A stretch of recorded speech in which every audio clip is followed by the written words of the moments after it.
నమస్తే, welcome to our channel. ప్రస్తుతం మనతో ప్రముఖ ఆధ్యాత్మికవేత్త, ఆస్ట్రాలజర్ సత్యనారాయణ మూర్తి ముల్లపూడి గారు ఉన్నారు. వారితో మాట్లాడదాం. నమస్తే గురు. నమస్కారం మా పరిగమార్య. ఆది శంకరాచార్యులు వారు భిక్షాటంలో భాగంగా ఒక పేదరాలి ఇంటి ముందు నుంచుని అడిగినప్పుడు ఆమె ఇంట్లో పాపం ఏమీ ఉండవు. లేనప్పుడు ఆవిడ ఏం చేస్తుందంటే, స్వామి ఒక ఉసిరికాయని తెచ్చి, ఇదే అనుకో స్వామి, ఇది తప్పితే మా ఇంట్లో ఏమీ లేదు అంటే, అందులో ఎలా వివరిస్తారంటే ఆవిడ కట్టుకోవడానికి కూడా చీర ఉండదు. చీర దండం మీద ఉంటే కనుక ఆవిడ ఉండి ఆ చీరను తెచ్చి కట్టుకుని తెచ్చి ఉసిరికాయని ఇచ్చింది అన్నట్టు వివరిస్తారండి. ఆవిడ దుస్థితిని చూసి ఆది శంకరాచార్యుల వారు వెంటనే కరిగిపోయి అక్కడే నుంచుని లక్ష్మీ స్తోత్రం చదివితే కనుక ఆ లక్ష్మీ అమ్మవారు పరిగెట్టుకొచ్చి బంగారు ఉసిరికాయలు కురిపించింది అనేది. సో ఇప్పుడు మేము అంత దానాలు ధర్మాలు చేయలేమేమో, ఉన్నా సరే చేయలేమేమో, స్వార్థం, కానీ అయినా లక్ష్మి కావాలండి. సో లక్ష్మీ కటాక్షం కోసం నిజంగా అంటే ఆ బంగారు పుస్తకాలు మన నండూరి వారు కూడా చూపించారుగా ఉన్నాయి అక్కడ అని. సో అలా నిజంగా అటువంటి లక్ష్మీ కటాక్షం మాకు కూడా కలగాలి, లక్ష్మీ అనుగ్రహానికి పాత్రలు కావాలి అంటే ఎటువంటి రెమెడీస్ మేము ఫాలో అయితే లక్ష్మీ అనుగ్రహం కలుగుతుంది?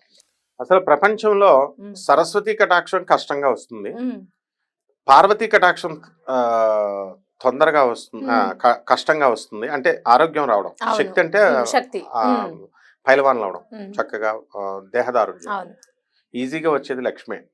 కానీ నిలబడదు కదా. చెప్తాను, అందరూ బ్రతుకుతున్నారు, ఎవరు ఏ పనులు చేసి బతుకుతున్నారో తెలియదు. ప్రతి ఒక్కళ్ళకి అదొక విచిత్రమైన ప్రపంచం. అంటే లక్ష్మీ కటాక్షం క్రియాశక్తి అంటారు లక్ష్మిని, పార్వతిని ఇచ్ఛాశక్తి అంటారు, సరస్వతిని జ్ఞానశక్తి అంటారు. ఈ మూడు ఉంటేనే లక్ష్మీ కటాక్షం వస్తుంది.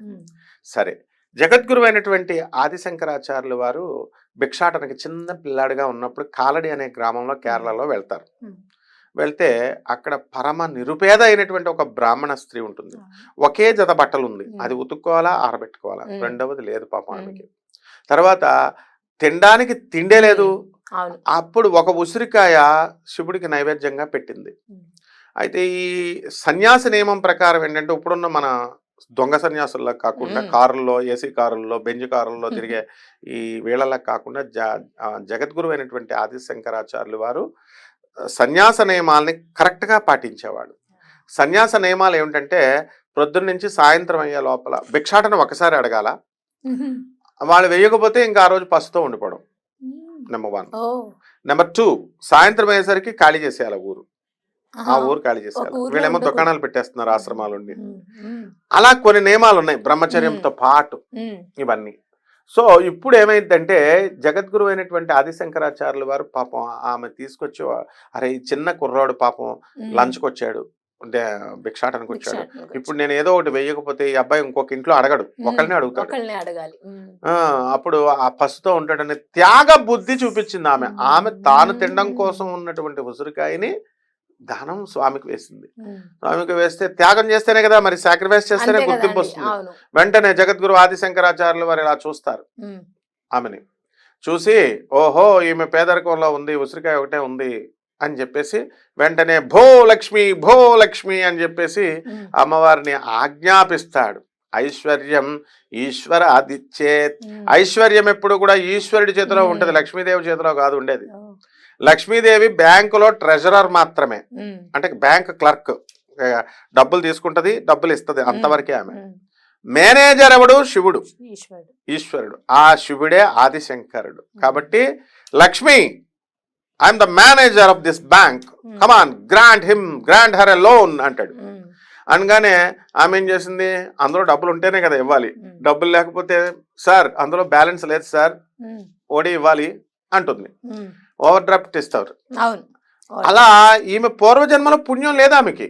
సో లక్ష్మీదేవి నిరాకరిస్తుంది, నాయన నీకు ఆమెకి ఇవ్వడానికి లేదు, పూర్వజన్మలో ఆమె పుణ్యాలు చేయలేదంటే, అమ్మా ఎలాగైనా సరే ఓడి ఇవ్వు అమ్మా, ఓవర్ డ్రాఫ్ట్ ఇండస్ట్రీ నడుపుతాం, ఒక 5 లక్షలు మళ్ళీ ఎక్స్ట్రా 5 కోట్లు ఎక్కువ ఇచ్చేస్తున్నాం, చేసుకుని బిజినెస్ చేసుకుని ఎవరా నాయన అని. అలాగా నెక్స్ట్ జన్మలో ఉన్నటువంటి మనకి పుణ్యాన్ని ఇక్కడ అడ్జస్ట్ చేయొచ్చు. మన అందరిని కూడా లక్ష్మీదేవి తలుచుకుంటే మనకి అడ్జస్ట్ చేసి మనకి డబ్బులు ఇవ్వచ్చు ఆమె.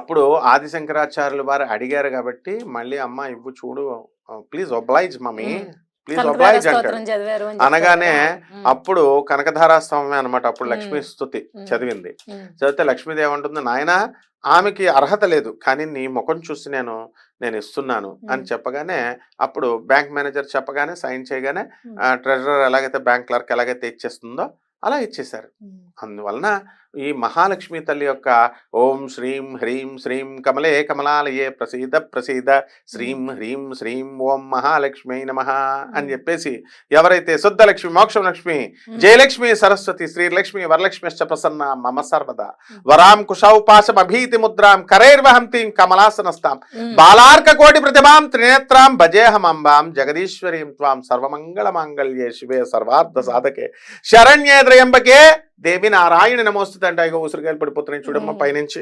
అట్లా జగద్గురు అయినటువంటి ఆదిశంకరాచార్యులు వారు ఉసిరికాయలు, బంగారపు ఉసిరికాయల్ని ఆయన కోరిన మీదట మహాలక్ష్మి కురిపిచ్చేసింది. కురిపిచ్చేస్తే ఇప్పుడు కూడా ఉన్నాయి. అవును, అవన్నీ మొన్న కూడా కాలడిరి వీడియో గ్రామంలో ఉమ్, ఆమె వంశస్థుల ఇంట్లో ఉన్నాయి. అవునండి. అలాగే షిరిడి సాయినాథుడు లక్ష్మీబాయి అనేటటువంటి ఆవిడికి నాణ్యాలు ఇస్తారు. 9 నవవిధ భక్తులు ఉండడం కోసం అవును, 9 నాణ్యాలు 9 ఇచ్చారు. అవి నాణాలు. కూడా ఇప్పుడు షిరిడిలో మనం ఉన్నాయి, అవునండి, చూడొచ్చు వాళ్ళ అవునవును, ఇంట్లో. అవును. ఆ విధంగా ఇవన్నీ నగ్న సత్యాలు. ఉమ్, కాబట్టి ఇవి ఈ స్వామి వారి యొక్క కరుణా కటాక్షాలతో ఏమండి, అది ఎప్పుడో పూర్వకాలంలోనండి. అవును. ఇప్పుడు ఎవరికన్నా ఇచ్చిందండి అని అంటే, ఉమ్, మా ఇంటి పక్కనే ఒక ఆవిడ ఉంది, ముసలామె. ఉమ్, ఆమెకు ఒక చింత చెట్టు ఉంది, ఉమ్, అందరికీ తెలుసు, ఆ రాజమండ్రిలో జరిగిన సంఘటన. ఓకే. ఆ చింత చెట్టుకి చింతకాయలకు మాత్రమే రోజు చింతకాయ చారు కాసుకునేది ఆమె. ఇంకేం లేదు, ఫుడ్ నో ఫుడ్. బియ్యం ఉంటే బియ్యంతో పాటు చారు తాగుద్ది, లేకపోతే చారే తాగేసేది. ఉమ్, ఓన్లీ చింతకాయ. ఒక ఆవు, ఆ ఆవు పాలు తీసుకునేది, పాపం అలాగా పోషించుకుంటూ ఉండేది. అందరూ ఆమె నవ్వేవారు. ఆవుల్ని పూజ చేస్తే సకల దేవతలు వస్తాయి, లక్ష్మీదేవిని పూజ చేసినట్టు ఐశ్వర్యవంతరాలు వద్దంటారు, ఏమైంది ఉమ్, అని అడిగారు. అవును. ఇప్పుడు వాళ్ళ మనవాళ్ళు ఎవరో తెలుసా, స్వతంత్ర పెట్రోల్ బంక్ అని రాజమండ్రిలో పెద్ద ఫేమస్ కంబాల చెరువు దగ్గర ఉమ్, పెట్రోల్ బంకులు నడుపుతున్నారు. ఎలా గురువు? అమెరికా లక్ష్మీదేవి ఇచ్చింది. అదే ఎలా వస్తుంది, మన నమ్మకంతో ఉన్నప్పుడు ఇచ్చేస్తుంది అంతే.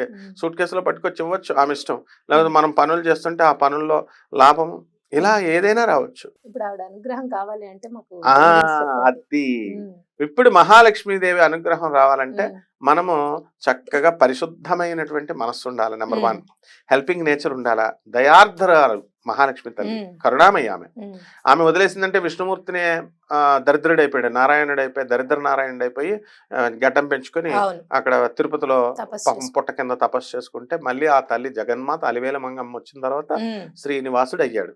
మరి మనకు కావాలంటే ఇల్లు శుభ్రంగా పెట్టుకోవాలి అన్నామని 1కి 4 సార్లు తుడవడం కాదు, మనస్సు శుద్ధ పెట్టుకోవాలి. ఉమ్, ఇల్లులన్నీ కూడా క్లీన్ గా చేయాలి అంటే మనస్సు అంతరాలలో క్లీన్ చేసుకోవాలని అర్థం. ఉమ్, ఈర్ష్య, అసూయ, రాగద్వేషాలు, పిల్లల మీద అధికమైన ప్రేమ ఉమ్, చాలా మందికి ఉంటుంది. దేవుడు నా కొడుకు అని. ఇవి కూడా ఎంత లిమిట్ లో ఉండాలా అంతే ఉండాలా. ఉమ్, పరోపకారం శరీరం ఇదం శరీరం, పరోపకారం చెయ్యాలి. ఉమ్, ఇదం శరీరం కలు ధర్మ సాధనం, అన్ని ధర్మ సాధనానికి ఈ బాడీని ఉపయోగించాలి. అంతేగాని పసుపు తీసుకొచ్చేసి కుంకుమతో అమ్మవారికి మనం వేసేస్తే ఇస్తుంది, కానీ ఇవి ముందు ఉండాలి. తర్వాత తాను చేసేటటువంటి ఆ యొక్క అమ్మవారి యొక్క నియమాలని మనం జాగ్రత్తగా అర్థం చేసుకోవాలి. శుక్రవారం నాడు ఎవరికి మన చేత్తో డబ్బులు ఇవ్వకూడదు అని లక్ష్మీ కటాక్షంలో ఎన్టీ రామారావు సినిమాలో చూపిస్తారు. అంటే అర్జెంట్ అయ్యి నిజమైనప్పుడు ఆపరేషన్లు జరుగుతున్నాయి అనుకోండి, వాళ్ళ భార్యకి అటువంటిప్పుడు ఇవ్వచ్చు. అలాగే బుద్ధి రోజుల్లో వద్దు అని. తర్వాత ఆ జుట్టు దువ్వుకొని ఇంట్లో వేయకూడదు. చాలా మంది ఆడవాళ్ళు దువ్వెనకే వదిలేస్తారు, ఇళ్లలో వెంట్రుకలు తిరుగుతూ ఉంటాయి. అండ్ కిచెన్ ఎప్పుడు నీట్గా ఉండాలి. ఆగ్నేయం దిక్కులో ఆగ్నేయం గదిలో బాగా కష్టాలు ఎక్కువైపోతే లక్ష్మీదేవిని ఆకర్షించాలా, ఆకర్షయ స్త్రీనామ ఆకర్షయ మహాలక్ష్మి ఆకర్షయ అంటే వచ్చేస్తుంది ఆమె. కాబట్టి ఆకర్షణ కోసం బుడిద గుమ్మడికాయ తీసుకోవాలి. కాలభైరవాయ నమః, కాలభైరవుడికి ఈ మధ్యన కొత్తగా తీశారు, లక్ష్మీదేవిది కాపీ కొట్టేశారు వాళ్ళు. బుడిద గుమ్మడికాయ అంటే కుష్మాండ దేవత.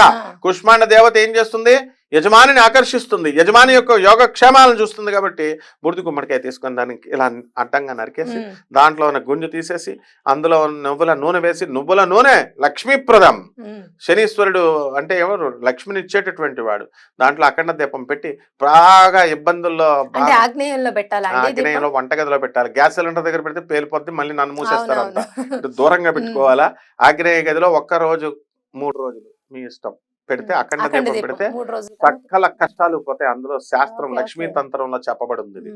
నెక్స్ట్ గుడ్ల ఇంట్లో పెట్టుకోవచ్చు. ఇంట్లోనే పెట్టాలా, బయట పెట్టకూడదు. అండ్ నిమ్మకాయ దీపాలు బయట గుళ్ళల్లోనే పెట్టాలా, బుడిద గుమ్మడికాయ దీపాలు ఇంట్లో పెట్టకూడదు. ఇలాంటివంతా ఏమి కుదరదు. ఇల్లు గ్రహాలు మనం ఎక్కడ నివసిస్తున్నామా, మన ఇంట్లో నివసిస్తున్నాం. మన చెమట గిమట మొత్తం అంతా ఇంటికే పరిమితం అవుతాయి, గోడలకు పట్టుంటాయి. ఆ గోడలకు పట్టినటువంటి ఇక్కడ పూజ చేస్తున్నప్పుడు ఆ సాంబ్రాణి గుగ్గుళం పొగలేసేస్తాం, హోమాలు చేసేస్తాం, కలవ పువ్వులతో అమ్మవారిని పూజ చేసేస్తాం. అప్పుడు ఆ గోడలకు పట్టినటువంటి ఆ వాసనలన్నీ కూడా పోగొడుతుందామె. క్లీన్ ఎలా చేస్తాం, స్పాంజ్ సర్ఫ్ వేసి అలాగా ఈ యొక్క హోమం పొగలెళ్ళి లక్ష్మి యొక్క పొరలన్నింటినీ కడుగుతుంది అనమాట, స్పాంజ్ లాగా. కాబట్టి ఎక్కడో నువ్వు గుళ్ళో చేస్తే నీకు ఫలితం ఎందుకు ఇస్తారు? కాబట్టి ఒకటి లక్ష్మి కమలాలయ ఆమె, కాబట్టి తామర పుష్పాలతో చేయాలి. పారిజాతం పుష్పాలంటే ఆమెకు చాలా ఇష్టం, పారిజాతం పుష్పాలు తేవాలి. చామంతి పువ్వులు అంటే ఇష్టం ఆమెకి, చామంతి పువ్వులతో చేయాలి. అవి దొరకనప్పుడు ఇవి ఏవి దొరికితే ఇవి పెట్టాలన్నమాట. నెక్స్ట్ అమ్మవారికి లక్ష్మీ తల్లికి పాయసాన్న ప్రియ త్వక్స్థ పశులోక భయంకరి, పాయసాన్నాన్ని వండి పెట్టాలి అమ్మవారికి. ఆ తర్వాత తీపి వస్తువులు అంటే చాలా ఇష్టం. ఆ తర్వాత అమ్మవారి ఇల్లు ఎప్పుడు కూడా బూజు పట్టకూడదు, కాళ్ళు చేతులు ఓపకూడదు. చాలా మంది దర్జాగా జేబుల్లో చేతులు పెడతారు ఇలాగా, ఐఏఎస్ ఆఫీసర్ లాగా. మా యూనివర్సిటీలో స్టూడెంట్స్ వస్తూ ఉంటారు, ఒక్కొక్కడు 2 చేతుల్లో ఒక్కొక్కటి పెడతారే, ఐఏఎస్ నిన్నే పాస్ అయ్యాడు అంటే టపి మంది తీసేస్తారు వాడు. ఎందుకంటే బిల్డప్ గాళ్ళు ఎక్కువైపోయారు. ఇప్పుడు స్టూడెంట్స్ కాదు, స్టూడెంట్స్ పెట్టుకోవచ్చు, పెద్దవాళ్ళు జేబుల్లో నుంచి అయ్యేది ఈడివాడు. ఇలాంటి చేస్తే కుదరదు. అలాగే కాలు మీద కాలేసి కాలుని ఇలా ఊపుతా ఉంటాడు, దరిద్ర పెట్టేసుకుంటది అనమాట. వన్స్ లక్ష్మీదేవిని అలక్ష్మి పట్టుకుందంటే వీడి జీవితంలో ఇంకెప్పుడు వదలదు అనమాట. కాబట్టి నిత్యం స్నానం చేయాలి. మరి చలేస్తుందని చాలా మంది స్నానాలు ఎగ్గొడతారు, హాస్టల్లో పిల్లలు చాలా మంది ఎగ్గొడతారు.